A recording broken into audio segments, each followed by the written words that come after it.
Alrighty, as everybody knows, I'm converting my Yamaha G1 over to a Predator engine.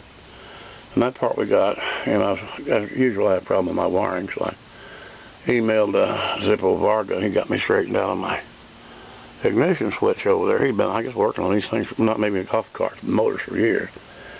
And then I got another problem I want to see if he can help me with. I don't know, or anybody for that matter. I got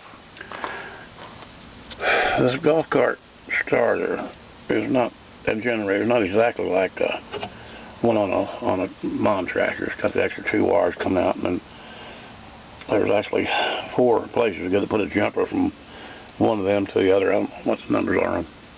And then the regulator's up here. This is a regular one, came off the golf cart, and it's the same solenoid as on the golf cart. The old one was bad, as I mentioned that before. My problem I'm having is getting the regulator worked out. Now this red and the green wires down here, that's these that goes into the regulator.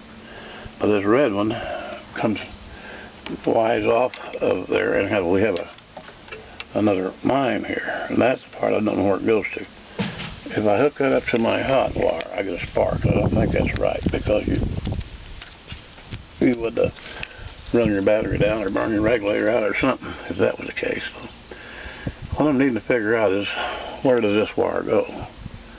The one that comes off of here. It's what they call a D+. I think it's D+ off the thing on the green one. Like I said, the green one goes back into here. That's one of the 2 little wires that's in there. And then the ground one, this black one, has got a D-. I'm assuming it's just grounded. That's what I have. I have it grounded here, which it's not as good a ground as going right to the battery, but I don't think that's the problem. What I need to figure out is, where did this red wire go? I'm fairly sure they had it the same way they had it, was with this tied into this wire that goes into the generator. So, Zippo, if you're watching and got time and want to, can clue me in a little on that. And anybody else want to chime in, that's fine too, because I do need to kind of get this thing going. I've been fumbling with this outfit for 2 months, I guess, and I'm not going to have a reverse, but that's not that big a deal. It's not that hard to push backward. But I'd rather have I'm going to see if I can find a rear end out of something like an E-Z-GO or something that had like a 4-stroke that had the shifter on the differential back here. That's what I really need. But up until then, I would just do what we got. I had this thing run. They don't have the governor working on it.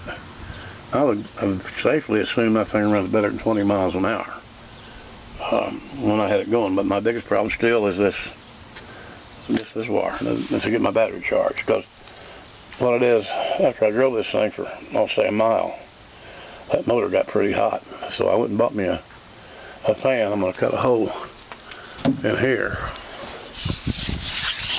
and put that fan in there. But I need to have that generator charging so that it keeps the battery up, because that fan will drag that down in a hurry. One advantage is we still have a crank start here. It needs to be, and it starts easy. And that's the same old starter that was on my 2-cycle. Works out great. I've said this all before, but I used the motor mount out of the original golf cart motor mount. Turned it around because it didn't fit right. Cut the bottom off. And whatever. We've seen that in the last video. Anyway, nothing is rambling on, so any ideas is perfectly welcome.